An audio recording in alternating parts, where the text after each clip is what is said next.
Cannelloni di zucca con besciamella e formaggio filante. Una vera delizia. Buongiorno a tutti amici e amiche. Oggi vi presento una ricetta davvero irresistibile. Un vero capolavoro. Con questa ricetta riuscirete sicuramente a farlo innamorare o a farla innamorare di voi perdutamente. Prepariamola insieme. Cominciamo pulendo e affettando la nostra zucca. Eliminiamo la buccia.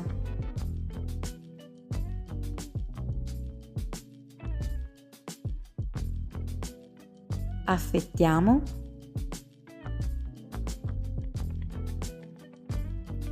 E tagliamo in piccoli cubetti. Nel frattempo, se non volete perdervi le mie ricette semplici e golose, iscrivetevi al mio canale e lasciate un like a questo video. Grazie di cuore. Soffriggiamo 2 fettine di cipolla. Mi raccomando, poca, senza esagerare, altrimenti diventerà troppo pesante. Tuffiamo all'interno i nostri cubetti di zucca, insaporiamo con sale e pepe e facciamo cuocere a fuoco medio senza aggiungere acqua. La zucca rilascerà tantissima acqua di vegetazione. Dobbiamo farla evaporare completamente. Nel frattempo prepariamo la besciamella. In un pentolino aggiungiamo circa 150 g di latte freddo, 85 g di farina, mescoliamo per far sciogliere completamente la farina e aggiungiamo il rimanente latte. In tutto deve essere 1 litro. Questa ricetta è una ricetta davvero molto furba che ci permette di ottenere una besciamella vellutata in maniera semplicissima. Portiamo sul fuoco, sempre mescolando con una frusta, per non far comparire i grumi. Insaporire con pepe nero, noce moscata e naturalmente sale quanto basta. Mi raccomando, tanta noce moscata perché è buonissima. Una noce di burro, circa 50 grammi vanno benissimo, e mescoliamo fino a che si sarà sciolto. La nostra besciamella è pronta, liscissima, vellutata, senza grumi e super profumata. Guardate, questa è la polpa di zucca. Assaggiamo e verifichiamo se ci vuole ancora un pizzichino di sale o se va bene così. Quindi procediamo aggiungendo 150 g di parmigiano grattugiato,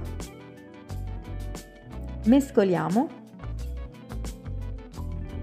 e completiamo con circa 200 g di formaggio tagliato a cubetti. Potete utilizzare per esempio una provola o un formaggio svizzero, una fontina, quello che più vi piace.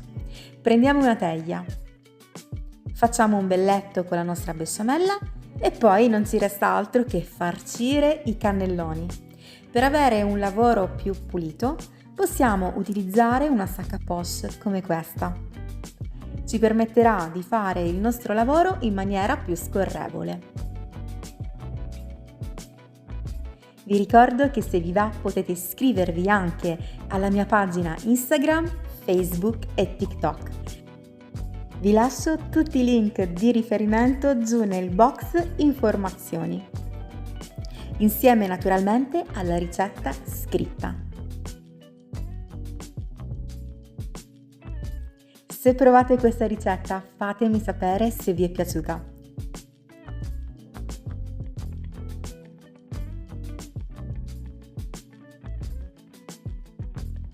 Per ricevere tutti i miei video, mi raccomando, attivate la campanella e impostatela su tutte le notifiche.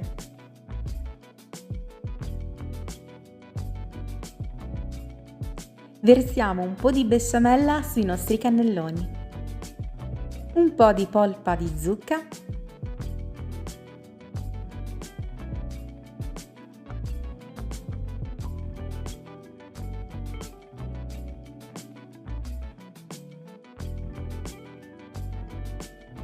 senza esagerare, una manciata di formaggio grattugiato e completiamo con gli altri cannelloni.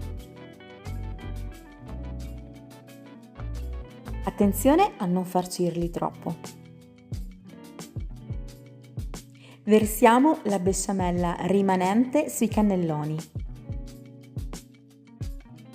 e per dare un tocco di colore e di sapore completiamo con il formaggio, il parmigiano e la polpa della zucca che ho allungato con un mestolo di besciamella. Questa è una ricetta davvero molto delicata, completamente vegetariana perché non abbiamo carne all'interno, però è saporitissima. Tutto grazie alla noce moscata, al pepe nero e al parmigiano. Uno di quei piatti per cui è molto semplice fare il bis.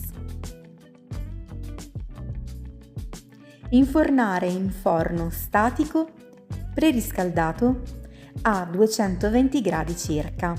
Se volete potete mettere anche un pochino di burro in superficie, in questo modo non diventerà secca.